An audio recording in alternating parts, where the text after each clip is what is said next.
जय हिंद दोस्तों, आप सभी का स्वागत है। उम्मीद करता हूँ आप सभी स्वस्थ होंगे। आपके लिए पशु परिचर भर्ती पर एक अपडेट आई है।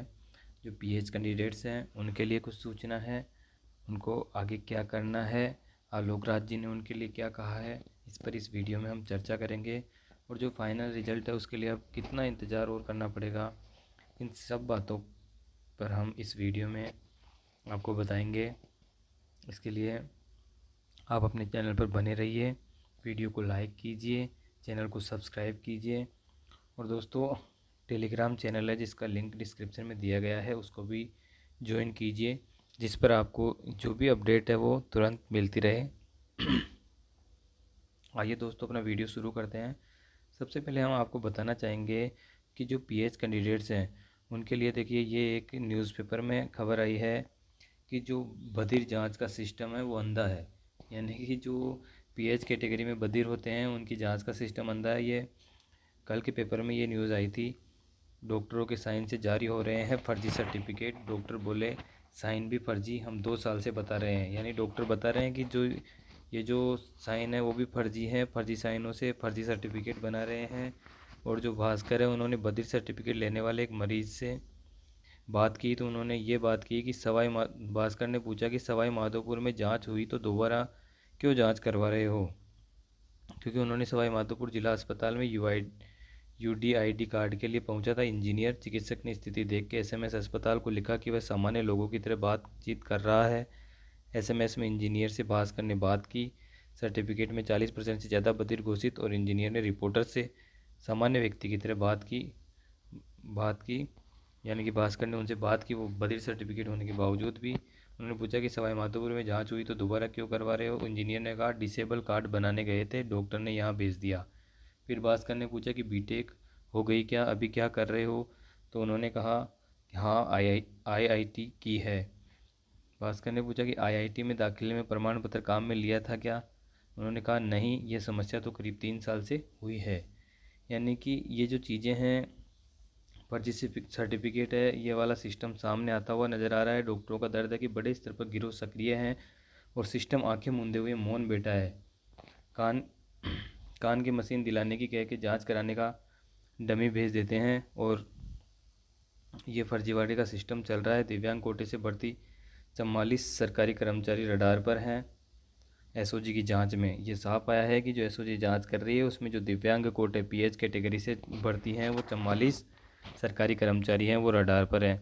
इसके लिए देखिए, कर्मचारी बोर्ड के अध्यक्ष, चयन बोर्ड के अध्यक्ष आलोक राज जी ने ट्वीट करके बताया है कि अब डीवी के दौरान हर पीएच कैंडिडेट की स्पेशल मेडिकल बोर्ड से पुनः जांच कराई जा रही है और कई कैंडिडेट्स की डिसेबिलिटी 40% से नीचे पाई जा रही है।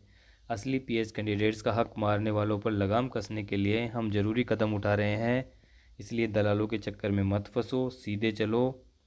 समझ रहे हो ना दोस्तों, जो भी पीएच कैटेगरी में है उनके लिए ये स्पष्ट न्यूज़ है कि जो आपके वास्तव में अगर पीएच है, कोई दिक्कत है तो आप सर्टिफिकेट बनाइए। बाकी आप फर्जी सर्टिफिकेट के चक्कर में मत फंसिए, दलालों के चक्कर में मत आइए, क्योंकि बाद में आपको पछताना पड़ सकता है। इसके लिए देखिए, ये जो वीडियो फॉर्म के लिए भी आलोक राज जी ने ट्वीट किया था कि वीडियो फॉर्म्स भरते समय ध्यान रहे कि पीएच कैटेगरी वही भरे जो वास्तव में हो, वास्तव में जिसकी पीएच कैटेगरी है, वास्तव में जिसको दिक्कत है। हर पीएच कैंडिडेट की डीवी के दौरान स्पेशल मेडिकल बोर्ड से जांच होगी। यदि डिसेबिलिटी प्रतिशत कम पाया जाएगा तो पूरे केस की पहले जांच होगी।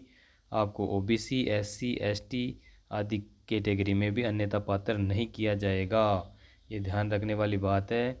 ये चीज़ कब बताई है, आलोक राज जी ने ट्वीट करके बताई थी। इसके बाद में एक अभ्यर्थी ने पूछा कि सटीक निर्णय है सर, जो पुरानी भर्तियां हैं उनमें लगे हुए फर्जी लगे हुए हैं उनका क्या करोगे। तो उन पे भी इन्होंने रिप्लाई किया और उन्होंने कहा कि मनीष जी, देखते हैं क्या किया जा सकता है, कुछ तो उनका भी होना चाहिए, कुछ प्रयास करूंगा ताकि जो फर्जी पीएच कैटेगरी में ऑलरेडी लगे हुए हैं वो पकड़ में आए। और उससे रिलेटेड ये खबर आप देख रहे हो कि बधिर जांच का सिस्टम अंधा है। एसओजी की जांच में दिव्यांग कोटे से भर्ती 44 सरकारी कर्मचारी रडार पर है। इस प्रकार से जो फर्जी सर्टिफिकेट बना रहे हैं उन पर कार्रवाई किया जा रहा है, कार्रवाई होने वाली है। इसलिए सभी सावधान रहे, सतर्क रहे, फर्जी दलालों के चक्कर में नहीं आए और जो वास्तव में जिसके दिक्कत है वही फर्जी ये पीएच सर्टिफिकेट बनाए, फर्जी सर्टिफिकेट के चक्कर में ना फंसे। अब बात करेंगे कि जो फाइनल रिजल्ट है उसमें कितना इंतज़ार करना पड़ सकता है। इसके लिए दोस्तों हम आपको बताना चाहेंगे कि जो अभी डीवी चल रहा है, 1643 कैंडिडेट्स की जो वेटिंग लिस्ट आई थी डीवी के लिए, उनका डीवी चलेगा 8 जुलाई तक। तो 8 जुलाई के बाद में हो सकता है उनको 5-7 दिन और दे देवे, तो ये टाइम उनका कंज्यूम हो जाएगा। और उसके बाद में जो पीएच कैटेगरी वाले हैं उनके 25 जुलाई तक मेडिकल होंगे। और अभी तक तीसरी लिस्ट, एक और लिस्ट आनी बाकी है, तो वो लिस्ट भी अभी नहीं आई है। वो लिस्ट आएगी उसके बाद में पता चलेगा कि उसमें कब तक की डेट दी जाएगी। हो सकता है उसमें 25 जुलाई के बाद तक की डेट दे दे या फिर 25 जुलाई तक देवे। और इनके अंदर जो 25 जुलाई के बाद में भी अनुपस्थित रह जाते हैं तो उनको एक और चांस भी दिया जा सकता है। तो उस चांस के बाद में हो सकता है 30 जुलाई तक का समय तो ऐसे ही व्यतीत हो जावे। और उसके बाद में ये टोटल डेटा बोर्ड के पास जाएगा। फिर बोर्ड में आलोक राज जी ने पहले ही बता दिया है कि जो डेटा आ जाता है उसके बाद में 7 से 15 दिन का समय रिजल्ट बनाने में लगता है।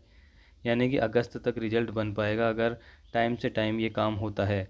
स्पोर्ट्स वालों का भी काम अगर टाइम से हो जाएगा, उनकी भी प्रोसेस चालू है, तो उनका भी काम अगर इनके साथ साथ हो जाता है तो फिर अगस्त के फर्स्ट वीक में फाइनल रिजल्ट बन सकता है। उससे पहले बनना संभव नहीं लग रहा है, बहुत थोड़ा मुश्किल है। और जो 2 जुलाई को यानी कि कल कोर्ट में सुनवाई है, उस सुनवाई के बाद में स्पष्ट हो पाएगा कि जो स्टे है उस पर कोर्ट में सरकार और जो आरएसएस बोर्ड है वो क्या जवाब पेश करते हैं। उसके अकॉर्डिंग कोर्ट डिसीज़न लेगा कि स्टे अगर कल हटता है या फिर आगे की डेट दी जाती है। जो भी अपडेट होगी वो अपडेट आपको चैनल के माध्यम से और जो अपना टेलीग्राम चैनल है जिसका लिंक डिस्क्रिप्शन में दिया गया है उसके माध्यम से आपको अवेलेबल करा दी जाएगी। और जो पीएच कैटेगरी वाले हैं उनके लिए ये विशेष इन्फॉर्मेशन है कि आप दलालों से सतर्क रहे, सावधान रहे। और जो तीसरी लिस्ट है वो जल्दी आ जाएगी। और जो आपको अब मेडिकल होना है इसके लिए अपने जो डॉक्यूमेंट्स है वो हमने पहले वाले वीडियो में बता दिए थे। और जो पशु परिचर की प्रोफाइल है उसके लिए भी हमने वीडियो बना रखा है। और उनके इसके प्रमोशन, पशु परिचर के प्रमोशन से संबंधित, वेतन से संबंधित सभी वीडियो हमारे चैनल पर उपलब्ध हैं। आप चैनल पर जाके इन सभी वीडियो को देख सकते हैं। थैंक यू दोस्तों। चैनल को सब्सक्राइब कीजिए, वीडियो को लाइक कीजिए और इसी तरह की अपडेट पाने के लिए बने रहिए।